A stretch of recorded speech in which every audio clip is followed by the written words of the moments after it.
What is up, seventh graders? I think you're the only ones at school today, so this is all for you. I'm going to try to even give the help video directed specifically at you because you're the only ones doing this problem.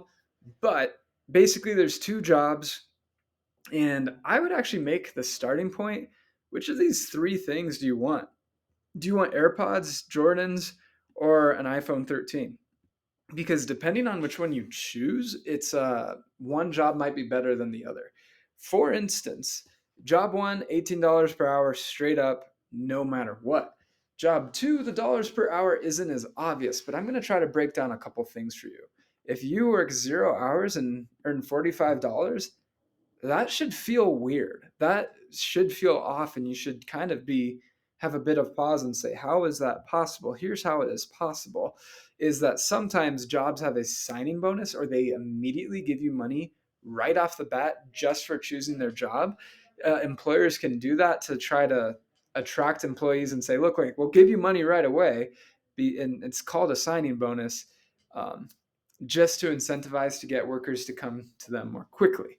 However, that happens one time and one time only, because from then on, you have to figure out how it changes from 45 to 59. That number, and it's just an addition, 45 plus what gets me to 59? Don't multiply, don't divide. That's not where we want to go here.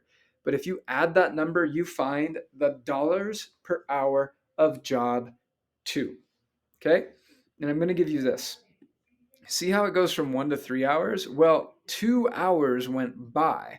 So if you find this number correctly, if you multiply that thing times two, that should be the amount of change from $59 to $87. In other words, if you find the dollars per hour, I'm going to highlight it in red, this missing number, whatever is added here, that times two, let's see if I can write that kind of nicely. I'm running out of room here. Should be the difference if you work 2 hours instead of one. So if you work 1 hour, you should get that amount. If you work 2 hours, you should have an increase that's twice as much because you've worked for 2 of those hours. So these two numbers are critically important. And I will say this, and here's a big hint. $18 per hour is more per hour than you're going to want to make for job two. While you immediately might say job one is better than, it depends. It depends if you're buying something cheaper or more expensive. Because for job two, you got 45 bucks right off the bat before you've even worked. So, once again, for job one and job two, first thing you got to decide the thing you want because whatever you want could determine a different job you might want.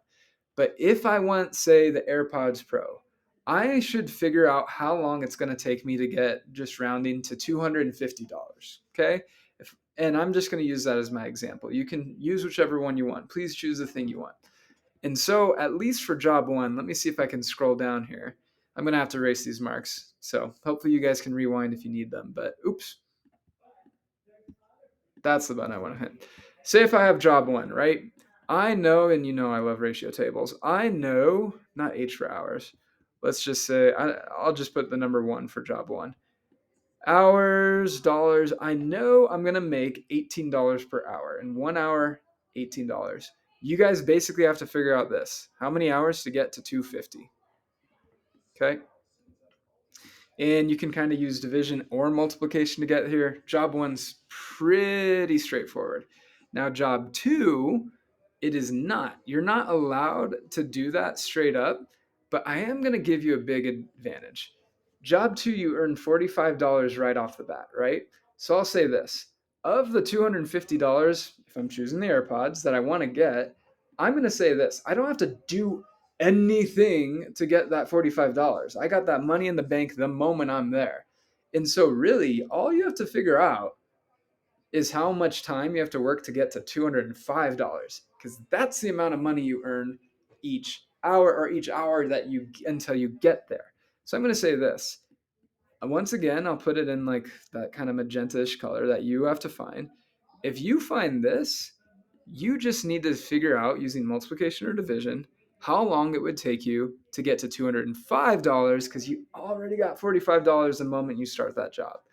And once you've done this math, if you work less hours to get there or less hours to get there here, whichever number is less hours, that's the job you're going to want. Okay. You're going to say, I care about my AirPod Pros. This one took less time. I'm working job one. Or this one took less time. I'm working job two. That's what we're looking for, that you have evaluated both jobs, how long it would take to save up for the thing you want, and you're choosing the one that took less time. All right. So find the amount it increases from here to here that will give you the amount of money per hour.